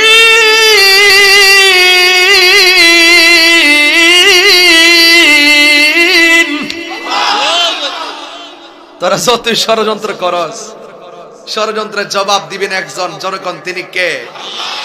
আরো জোরে, উত্তম পরিকল্পনাকারী কে? আল্লাহ ডাক দিকে বন্ধু, ওরা গোপনে মিটিং করছে আপনাকে মারবে। নাউজুবিল্লাহ কর না কেন? রাসূল বলছেন আল্লাহ আমার 6টা মর্যাদা দিয়েছে, এই 6টা মর্যাদা পৃথিবীর কোন নবী রাসূলকে দেয় নাই। এর মধ্যে একটা হলো আমি দুনিয়াতে এসেছি, প্রত্যেক নবীদের জন্য এক একটা এরিয়া ছিল নামাজের, আর আমার জন্য সারা পৃথিবীর মসজিদ, সারা পৃথিবীর জমিনটাকে আল্লাহ আমার জন্য, আমার উম্মতের জন্য মসজিদ বানাই দিচ্ছে। আরেকটা মর্যাদা হলো আদম নবী বলতে পারবেন আমি শেষ নবী, ইব্রাহিম নবী বলতে পারবেন আমি শেষ নবী, আমি নবী, আনা খাতামুন নাবিয়িন লা নাবিয়্যা বাদি, আমি নবী হলাম শেষ নবী, আমার পরে আর কোন নবী আসবে। রাসূল বলেন আনুসিরতু বিররুবে, আল্লাহ আমার মাঝে এমন একটা ভয় দিবেন, ইচ্ছে করলে কোনো কাফের গোপনে এসে নবীকে মেরে ফেলবে পারবে না, কারণ এই নবীজির কাঁধ মুবারক দিয়ে চোয়াল হয়ে দাঁড়িয়ে যায় তাকে মারার জন্য। এই জন্য রাসূল পাকের সাথে অনেক যুদ্ধে অনেক সাহাবী শহীদ হয়েছে, রাসূল পাককে তারা কিছুই করতে পারে নাই। যদি বলেন না সুবহানাল্লাহ। আর একটা হলো উতিতু বি জাওয়ামিল কালিমে, রাসূল বলছেন আল্লাহ পাক আমাকে সকল ভাষা বুঝার জ্ঞান দান করেছেন। যদি বলেন আরো বড় করে কোন আল্লাহু আকবার। এবার শুনেন আমি কি বলি। আল্লাহ রাব্বুল আলামিন বলেন, এ বন্ধু, ওরা গোপনে ষড়যন্ত্র করেছে। ইয়া রাসূলুল্লাহ, ইয়া হাবিবাল্লাহ, আপনি এখান থেকে মদিনায় চলে যান। জবানটা খুলে কি আল্লাহু আকবার বলা যাবে না? আল্লাহ অর্ডার করেছে, আমার নবী যারা অত্যাচার করেছে তাদের সঙ্গে যুদ্ধের ঘোষণা করে নাই, আমার নবী আল্লাহর অর্ডারে মক্কা থেকে মদিনায় চলে যাবেন। দেখবেন কেমনে শান্তি নবী আনেন, বিনা রক্তপাতে, বিনা যুদ্ধে নবী শান্তি কেমনে নাজিল করেছেন। জোরে কোন সুবহানাল্লাহ। আমরা তো মনে করি যুদ্ধ করে শান্তি আনতে হবে, যুদ্ধ চাই না, শান্তি চাই। কি চাই? দেখছেন না কয়েকদিন আগে এক দৌড় মারছে, ইন্ডিয়া লোকে লেগে যাবো, ইন্ডিয়া লোকে যুদ্ধ লেগে যাবে। যুদ্ধ লাগলে কি শান্তি আইব? যুদ্ধ লাগলে কি শান্তি আসবে? পার্শ্ববর্তী দেশ ভারত, পাকিস্তান, চীন, এদের সঙ্গে যুদ্ধ লাগলে কি আমাদের দেশে শান্তি আসবে? একটা উস্কানি মারছে, আবার বলতেছে কয় আগরতলার হারের সাইজ করার জন্য ব্রাহ্মণবাড়ি যথেষ্ট। এটা হলো পাতলা কথা। এগুলো কি কথা? পাতলা কথা বলা যাবে না। রাষ্ট্রের অস্থিতিশীল, রাষ্ট্রকে অস্থির করতে গিয়ে পাতলা কথার দ্বারা যদি রাষ্ট্র অস্থিতিশীল হয়ে যায়, এই সমস্ত কথা বলা যাবে না। আমরা যুদ্ধ চাই না। আমার প্রশ্ন হলো, যদি কেউ স্বইচ্ছায় এই বাংলাদেশের 1 ইঞ্চি মাটি নেওয়ার ষড়যন্ত্র করে, শুধু আপনি একা কেন, সবাই মিলে তার বিরুদ্ধে দাঁড়িয়ে যান। আর হুদহুদে আপনি গায়ে পইরা যায় যুদ্ধ করবেন, এত কামরা কি লেগে? এই কামরা কামড়ি বন্ধ করেন। দেখছেন না 2 দিন নাচছে, এরপর আবার গরম হয়ে গেছে গা। এগুলো হলো বাংলাদেশের মানুষকে বেকুব পাইছে, হুজুকে বাঙালি হয়ে গেছে গা সব। এগুলো বলা যাবে না। আমরা আমাদের দেশকে আমাদের মতো করে সাজাবো। কথা বলেন ঠিক কি না? সকল দেশের সাথে আমরা বন্ধু সুলভ আচরণ করব। কিন্তু কোন দেশ যদি আমাদের উপরে যদি মাথায় চড়ে বসে দাদাগিরি কিংবা বাবুগিরি করতে চায়, সেখানে আমরা তাকে প্রশ্রয় দিব না। কথা বলেন ঠিক? এইগুলো হলো রাজনীতির সিস্টেম। রাজনীতি আমি এমন পছন্দ করি না। এগুলো সিস্টেম, গায়ে পড়ে ঝগড়া বাঁধাবেন না। যুদ্ধ কখনো শান্তি আসে না, আনে না। আল্লাহ বলছেন, বন্ধু আপনি চলে যান, ওরা ষড়যন্ত্র করতেছে আপনাকে মেরে ফেলার জন্য। তো হুকুম করছে কে? ঠাস করে আমার নবী মৌলা আলী রাদিয়াল্লাহু তাআলা কে ডাক দিয়ে, আলী গো, আমি তো রাত্রে জামুগা, আমি যখন চলে যাব আমার বিছানার মধ্যে আপনি শুয়ে থাকবেন, সুবহানাল্লাহ বলবেন না? সুবহানাল্লাহ। আর ওই দিক দিয়ে সিদ্দিক আকবর বলছে, আবু বকর আমাকে তো আল্লাহ অর্ডার করেছেন চলে যাওয়ার জন্য, আমি তো চলে যেতে হবে। সিদ্দিক আকবর বলতেছেন, ইয়া রাসূলুল্লাহ আপনি কি আপনার ইচ্ছায় যাচ্ছেন নাকি আল্লাহর ইচ্ছায়? কয় আল্লাহর ইচ্ছায়। কয় আল্লাহর ইচ্ছা যদি যায় থাকেন আমি বাধা দিব না, তবে আপনি রাসূলকে দেখলে আমার 7 দিনের ক্ষুধা দূর হয়ে যেত। ইয়া রাসূলুল্লাহ, ইয়া হাবিবাল্লাহ, নবী গো, ও মায়ার নবীজি, আপনাকে একদিন দেখলে ক্ষুধা লেগে যেত, আপনাকে দেখলেই আমার 7 দিনের ক্ষুধা দূর হয়ে যেত গো নবী। ইয়া রাসূলুল্লাহ, ইয়া হাবিবাল্লাহ, আমি কেমনে থাকবো? আবু বকর সিদ্দিক রাদিয়াল্লাহু তাআলা আনহুর চোখের পানি দেখে আমার নবী ডাক দিয়া বলে, আবু বকর, ও আবু বকর চিন্তা করো না, আমি নবী যেই দিন যাব তুমি আবু বকরকে সাথে করে নিয়ে যাব। আমার নবীর সঙ্গী হইতে যাইয়া সিদ্দিক আকবর ভালোবাসা দিয়েছেন, আমার নবী সিদ্দিক আকবরকে কোলে নিয়েছেন। একদিন রাতের বেলা আমার নবী ঘর থেকে বের হলেন, আর হযরতে মাওলা আলী রাদিয়াল্লাহু তাআলা আনহু বিছানার মধ্যে সুন্দর করে শুয়ে গেলেন। আল্লাহর হাবিব সাল্লাল্লাহু তাআলা আলাইহি ওয়াসাল্লামের বিছানায় যখন হযরতে আলী রাদিয়াল্লাহু তাআলা আনহু শুয়ে গেলেন, কাফেররা যে ঘরে ঢুকবে সেটা আলী রাদিয়াল্লাহু তাআলা আনহু জানে, কাফেররা যে নবী মনে করে সিদ্দিক আকবরকে মেরে ফেলতে পারে এটাও জানে। হযরতে মাওলা আলী রাদিয়াল্লাহু তাআলা আনহুকে জিজ্ঞাসা করা হয়, আলী গো, আপনি যে নবীর বিছানায় শুয়ে রইলেন, আপনি মুখের মধ্যে অনেকগুলো কাপড় দিয়ে শুয়ে রইলেন, কাফেররা যদি আপনি আলীকে নবী মনে করে মেরে ফেলতো তাইলে আপনি কি করতেন? হযরতে মাওলা আলী রাদিয়াল্লাহু আল্লাহ তাআলা কো ডাক দিয়া বলেন, নবীর প্রেমিকের দল, তোমরা আমাকে বলতেছো আমাকে নবী মনে করে ওরা যদি মেরে ফেলতো আমি কি করতাম? কিন্তু না না, আমি তো এই কথা একটা বারের জন্য চিন্তা করি নাই। আমার নবী যখন হিজরতের জন্য রওনা দিয়েছে, আমার নবী আমাকে বলেছেন, হে আলী রে, তুমি আমার বিছানায় শুয়ে থাকো, অতি শীঘ্রই তোমার সঙ্গে আমার দেখা হবে সোনার মদিনায়। আর জোরে জোরে কন্যা আল্লাহু আকবার। আমার নবী যখন বলছে আমার সঙ্গে নবীর দেখা হবে মদিনায়, আমি আলীর বিশ্বাস হলো নবীর সঙ্গে মদিনায় দেখা হওয়ার আগে পৃথিবীর কোনো মানুষ আমাকে মারতে পারবে না। এটা হলো সাহাবায়ে কেরামদের বিশ্বাস, কথা বলেন ঠিক কিনা?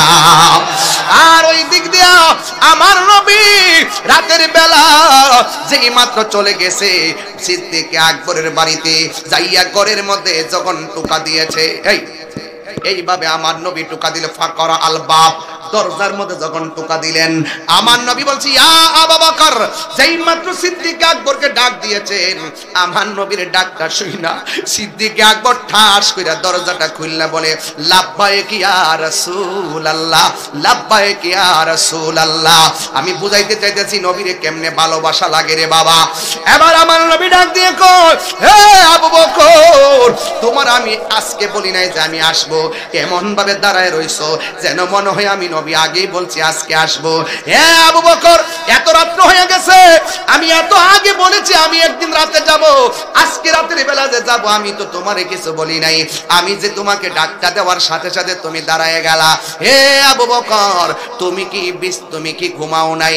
সিদ্দিক আকবর ডাক দিয়া বলে, ইয়া, এই আল্লাহু আকবার জোরে হবে, সিদ্দিক আকবর ডাক দিয়া বলে, ইয়া রাসূলুল্লাহ, নবী গো,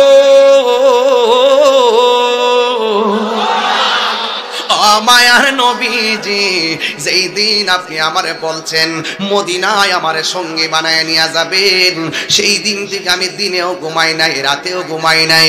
ইয়া রাসূলুল্লাহ, নবী গো, আপনি আমাকে একটা ডাকের বেশি 2টা ডাক দিলে যদি আপনি নবী কষ্ট পান, আল্লাহ কষ্ট পাবে, এই জন্য আমি একটা সেকেন্ডের জন্য বিছানার মধ্যে পিঠ লাগাই না গো নবী। এই কথা বলার পরে আমার নবী বলছেন, হে আবু বকর, আর দেরি করা যাবে না, কাফেররা বের হয়ে গেছে, রাতের অন্ধকারে আমরা রওনা দিয়ে দিব। সিদ্দিক আকবর নবীর পিছনে পিছনে যায়, আমার নবী সামনে সামনে যায়। আমার নবী যখন সামনে যায়, ওই মুহূর্তে আমার নবীকে সিদ্দিক আকবর ডাক দিয়ে বলেন, ইয়া রাসূলুল্লাহ, এতক্ষণ আমি আপনার পিছনে গিয়েছি, এখন একটু আপনার সামনে আমি যাব। আমার নবী বলে, আবু বকর, তুমি কি জানো না নবী রাসূলদের অগ্রগামী হওয়া যায় না, নবী রাসূলদের সামনে জোরে কথা বলা যায় না, তুমি কেন আমার সামনে যাইবা? ইয়া রাসূলুল্লাহ, নবী সামনের বাড়িটা একটা কাফেরের বাড়ি, ওই কাফেররা তো আপনাকে তালাশ করতেছে, যদি আপনার রাস্তার মধ্যে দেখা বলায় কাফের বাড়ি থেকে আপনার সিনা মুবারকের বরাবর ওরা তীর মেরে আপনাকে আঘাত করতে পারে। ইয়া রাসূলুল্লাহ, নবী আপনার সামনে আমি থাকতে চাই, একটা বুঝি না, দুইটা বুঝি না, যত তীর আসে আমি আবু বকরের সিনার মধ্যে নিয়ে নিব, কিন্তু আপনার বদন মুবারকে একটা তীরের আঘাত আমি লাগতে দিব না। এইভাবে যাইতে যাইতে অনেক দূর পর্যন্ত গিয়েছে, হঠাৎ করে আমার নবী, আপনার নবী একটা গুহার ভিতরে আমার নবী গিয়ে ঢুকলেন। গুহার মধ্যে ঢোকার পরে সিদ্দিক আকবর বলেন, আমি দেখলাম গুহার ভিতরে অনেকগুলা গর্ত দেখা যায়, প্রত্যেকটা গর্তের মুখের মধ্যে একটা করে সাপ দেখা যায়। আমি দেখলাম শুধু গুহার মুখ আছে, পিছন দিক দিয়ে গুহার কোনো রাস্তা নাই, ডানে রাস্তা নাই, বামে রাস্তা নাই, এমন একটা গুহা আল্লাহ আমার সুযোগ দিছে। ওই গুহাটা দেখার জন্য আমি গিয়েছিলাম রে বাবা। ও বন্ধু রে, ও জনমের বাবা, এই ওয়াজটা কেন করতেছি জানেননি?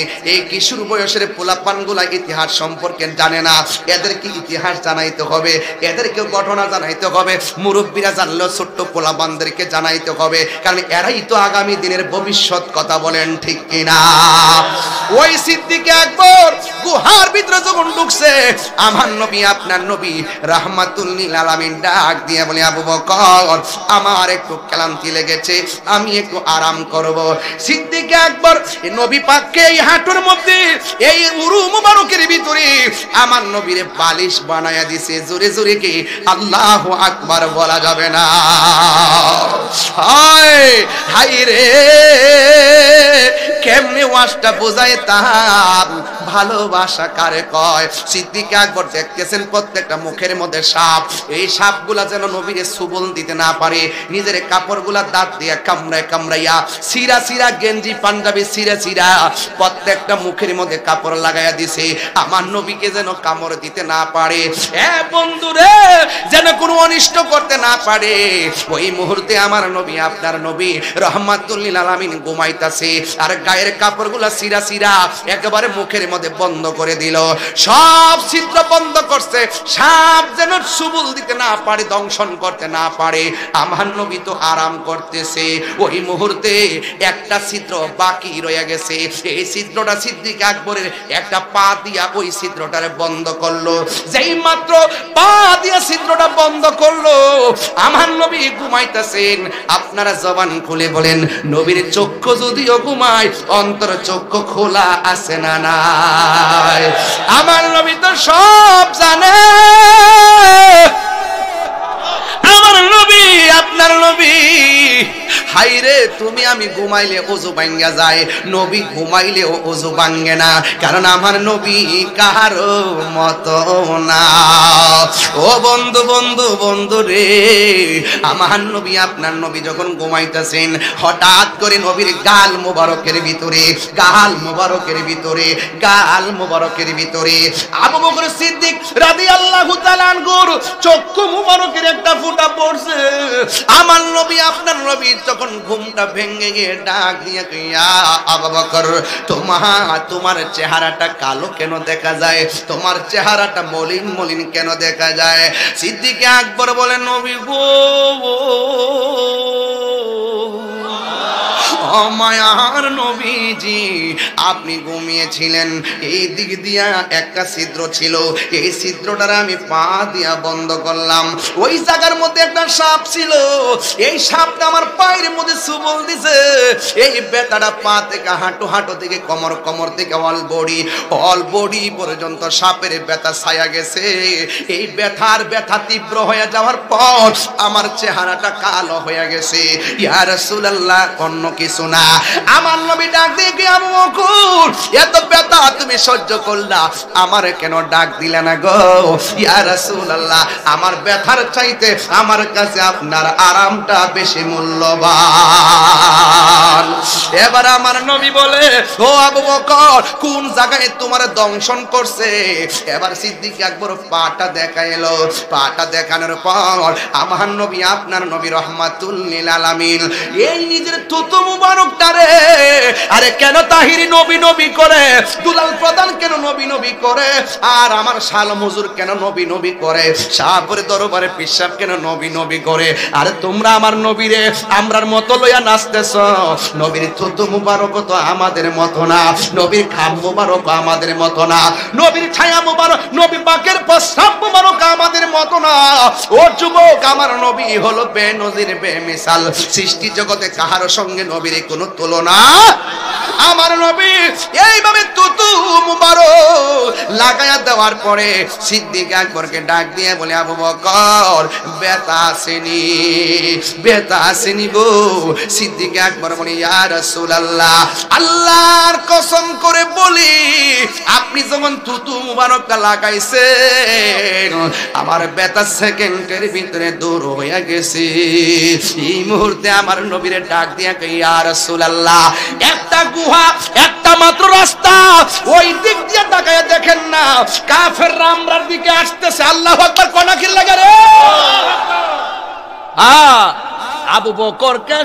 আবু বকরকে সাপে কাইটা ধ্বংস করিল, আঙ্গু নবীর থুতু লাইগা বালা হয়ে গেল। মদিনাওয়ালার দেশত হলি জাগানো মদিনায় রাখি আইতো সাই। আল্লাহু আকবার কোনে গেলেন? সেদিকে যাব না রে বাবা, বিজ্ঞানীদের বিজ্ঞানী আঙ্গো নবীজি। সুবহানাল্লাহ, কোনে গেলে রে? আরে বিজ্ঞানীদের বিজ্ঞানী আঙ্গো নবীজি, এমন একজন নূরের নবী টু ভাই ভাই বানি, বিজ্ঞানীদের বিজ্ঞানী আঙ্গো নবীজি। বিজ্ঞানীরা রকেট চড়ে চাঁদের দেশে যায়, আঙ্গো নবী রকেট ছাড়া মেরাজ শরীফ যায়। ইয়া রাসূলুল্লাহ, তিনবার হবে, তিনবার।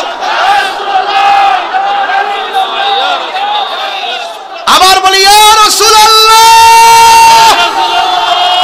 এটা কি সাধারণ কথা নাকি? বিজ্ঞানীরা রকেট চড়ে চাঁদের দেশে যায়, আঙ্গো নবী রকেট সারা মেরাজ শরীফ যায়। আরে সেই যুগে কি রকেট বিমান সেদিন ছিল নি? না কইতারে না কোন না?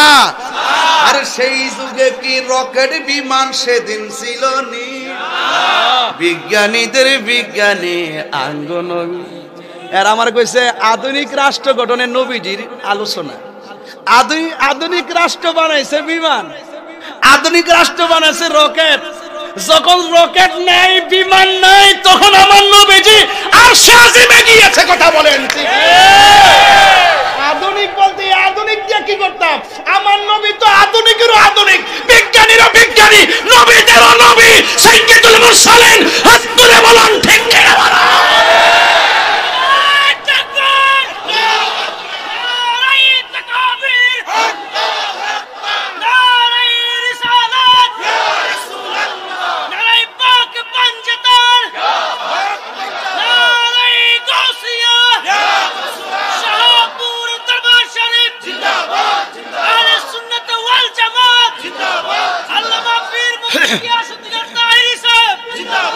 মারহাবা কর না, মারহাবা। বাজান, আমি কিন্তু বেশি চিল্লাই দিকে আমার কষ্ট নেন না আপনারা। আমার যখন 76টা জায়গা, এরা আমার নবীর শান আজমত কি বুঝে? এরা বুঝায় যে নবী বিয়ে করছে, আমরাও করছি। নবী ঘাটে ঘাটে যা, বাজারে যা, আমরাও যাই। আরে বেটা নবীর আমকানে গেছে, আর সাজিমে গেছে, তুই যা। ইটা দেহস না, এইটার নাম হইল ডাব্লিউ। এটার নাম কি? ডাব্লিউ। এদেরকে বুঝাইবার জন্য আমরা এক্স ওয়াই জেড। কথা কোন ঠিক না বেঠি? আবু বকরকে সাপে কাইটা কষ্ট হইতেছে, ধ্বংস করিল, আঙ্গু নবীর থুতু লাইগা বালা হয়ে গেল। সেই যুগে কি উজা বাদ্যা সেদিন ছিল নি? আধুনিক রাষ্ট্র বানাই উজা বাদ্যা ডাইকা না সাপ তুলবার লাগিয়া, আর আমার নবী থুতু মুবারক লাগিয়ে ভালো হয়ে যায়। যতই আমরা সাজাই না কেন, সবচেয়ে বড় মডেল হলো রাহমাতুল লিল আলামিন। যার আদর্শের সাগরে ডুব দিলে এই দেশ শান্তির দেশ হয়ে যাবে, যার আদর্শে ডুব দিলে এই বাড়ি আদর্শের বাড়ি হয়ে যাবে, যার আদর্শে ডুব দিলে আমার জীবন সোনার জীবন হয়ে যাবে। কথা বলেন ঠিক? এছাড়া কোন বিকল্প?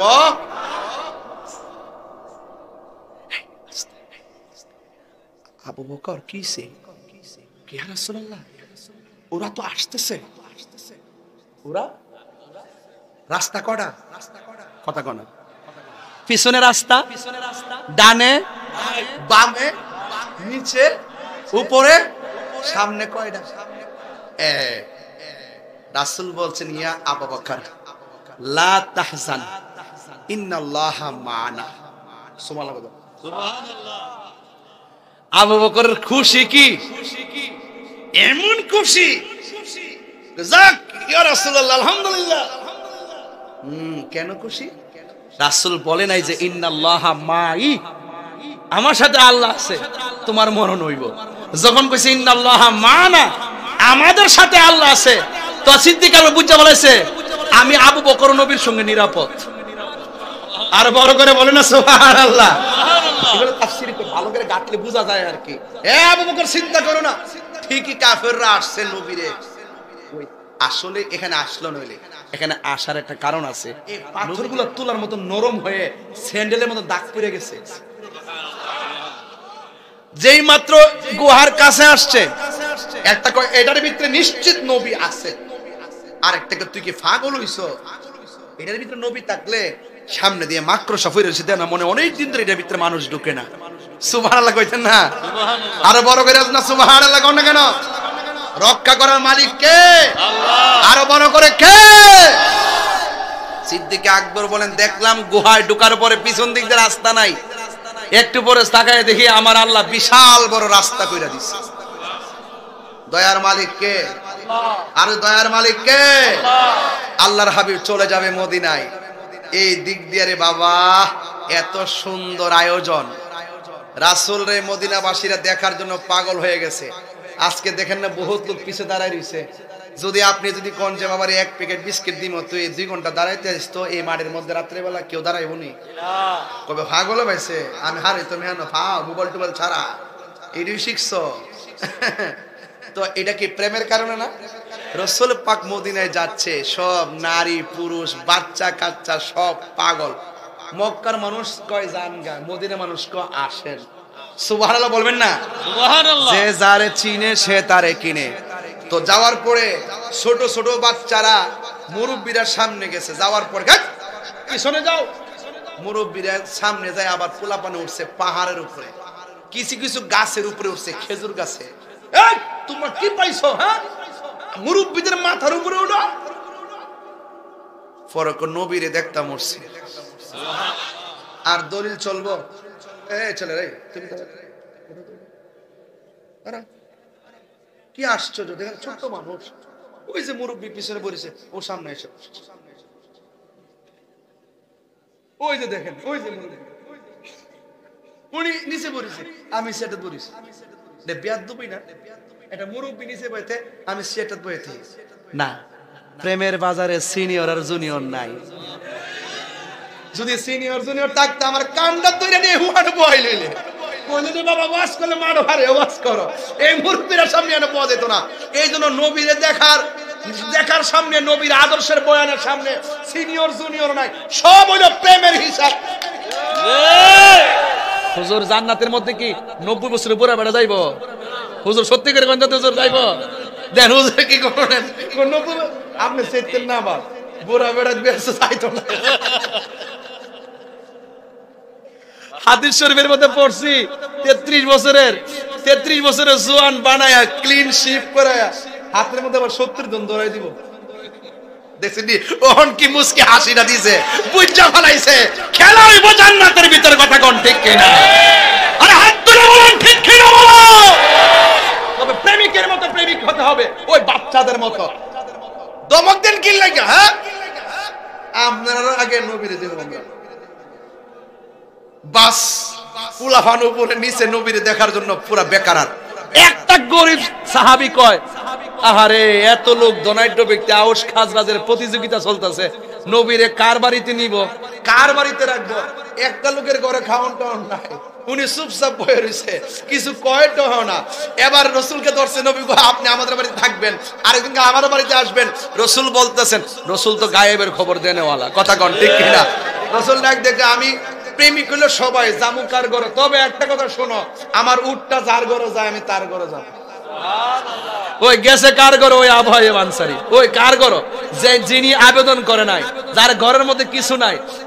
প্রেমিকের খবর নবীর কাছে আসে না নাই? ওরা গান বানাইছে, তলা আল বাদরু আলাইনা, আমাদের মাঝে যিনি এসেছেন এমন একটা চাঁদ উদয় হয়েছেন যিনি পূর্ণিমার চাঁদ। চাঁদের তো তিনটা আরবি, একটা হলো কমারুন, আর একটা বাদরুন, আর একটা হেলালুন। হেলাল হইলো যেটা নতুন উড়ে, আর বাদরুন মানে যেটা গুলগাল হইয়া জায়গা, আর কামারুন হইলো ওই যে যেটা ওই গুল হওয়ার পরে আবার যেটা শুরু হয়, এটার বলে কামারুন। ঠিক আছে নি? হ্যাঁ, তো এইভাবে তারা গান গেয়েছে, আমাদের মাঝে এমন একজন নবী এসেছে যিনি পূর্ণিমার চাঁদ। আর বড় করে কোন সুবহানাল্লাহ গান। তাহলে সেই নবীকে ভালোবাসলে নবীকে পাওয়া যায় কি যায় না? আচ্ছা, যারা এখান থেকে চলে গেছে কাফেরদা কত বড় মানে ষড়যন্ত্র, সবকিছু মিলায়া চলে গেছে। এবার আমার নবী যখন আবার মক্কাতে আসছে, বিশাল বড় হস্তি বাহিনী লইছে, বিশাল বড় অস্ত্র লইছে। আমার নবী বিনা রক্তপাতে, বিনা সংঘর্ষে, বিনা যুদ্ধে, যেই কাফেররা নবীর বিরুদ্ধে ছিল সেই বিরুদ্ধবাদী দেশটাকে আমার নবী জয় করে নিয়েছেন বিনা রক্তে, একমাত্র ভালোবাসার দ্বারা। আর বড় করে গোনা সুবহানাল্লাহ। তো এই দেশকে যদি আমরা সাজাইতে চাই, ভালোবাসার কোনো বিকল্প নাই। মারামারি করে দেশে শান্তি আসবে? কাটাকাটি করে শান্তি আসবে? রাসূলুল্লাহর আদর্শ। ওই যে আমি প্রায় মাহফিলে একটা গজল গাইতাম, এটা চট্টগ্রাম গেলে কিছু গজল গাই, এগুলো আবার বরুণাতে গায় না, কারণ এই এলাকাতে এগুলো আবার চলে না। এরপর 1.5 ঘন্টা হয়ে গেছে, এরপর গজলটা গায়া যায়। কি করেন আপনারা?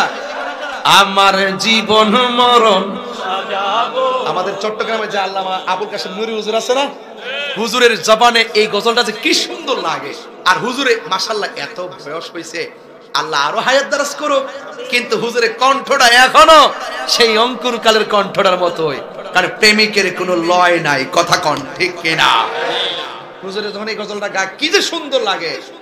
আমার জীবন মরণ সাজাবো মাদানী রঙে, আমার জীবন মরণ সাজাবো মাদানী রঙে, সেই রঙে রঙিনে হলে, সেই রঙে রঙিনে হলে আল্লাহ রাসূল থাকিবেন আমার সঙ্গে। সুবহানাল্লাহ কয় না? আমার জীবন মরণ সাজাবো মাদানী রঙে, সালাতুনিয়া সালামুনিয়া হাবিবাল্লাহ। এই যে জীবন মরণ সাজাবো মদিনার রঙে, মানে কি জানেননি? আপনার হাতে আমার হাতে ঘড়ি আছে, মরে গেলে ঘড়ি খুলে রেখে দিবে। আমার মাথায় পাগড়ি আছে, পাগড়ি খুলে রেখে দিবে। আমার কোমরে কাইতন আছে, কাইতন খুলে রেখে দিবে। কিন্তু আপনার মুখে যদি দাড়ি থাকে, এই দাড়িগুলো কিন্তু কেটে রাখবে না। আর যদি দাড়ি না থাকে, আলগা দাড়িও লাগায়া দিতে পারবে না। তাইলে আমার জীবন মরণ সাজাবো মদিনার রঙে মানে হলো আপনার দাড়িটা আজকে থেকেই রাখেন। আজকে থেকে রাখা দরকার আছে না নাই? কারণ যেই কোনো মুহূর্তে মৃত্যু আমাদের কাছে চলে আসতে পারে। কারণ কখন যে মরণ চলে আসে বলা যায় না। আমি প্রায় মাহফিলে গজলটা বলি, আমি কি বলবো? আমার মরণের কতদিন বাকি আমি জানিলাম না গো আল্লাহ, মরণের কতদিন বাকি, আমার মরণের এই এই এই ছেলে এই ছেলে এই এই ছেলে এই এই ছেলে এই ভদ্র ছেলে, কি ব্যাপার তুমি এই বয়সে তোমার কোমর ধরে গেছে, সারা রাত তুমি মোবাইল টিপো, বসো বসো। একটু মেহেরবানি করে মোবাইলের ফ্ল্যাশ লাইটটা জ্বালায় জ্বালায় গান, যেন এই গজলটার উসিলায় যেন আল্লাহ পাক কবর ভিতরে নূরের বাতি জ্বালায় দেয়, দেন জ্বালায় জ্বালায় গান, সবাই গান। এই গজলটা আখিরি গজল, একটু গায়া যান ইনশাল্লাহ, সবাই বলেন। আমার মরণের কতদিন বাকি আমি জানিলাম না গো আল্লাহ, মরণের কতদিন বাকি, আমার মরণের কতদিন বাকি আমি জানিলাম না গো আল্লাহ, মরণের কতদিন বাকি।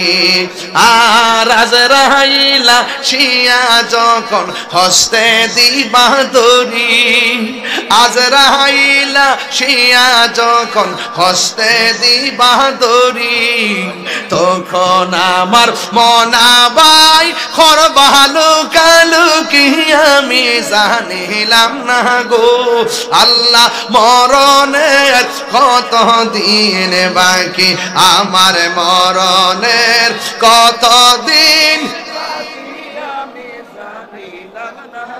ও আল্লাহ, মরণের কতদিন বাকি।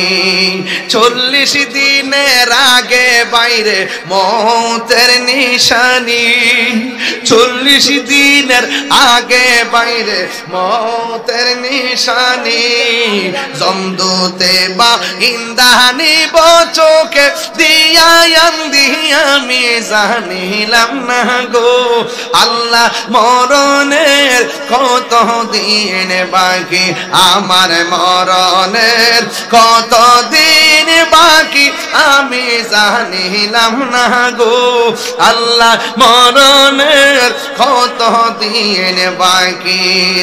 আল্লাহু আকবার।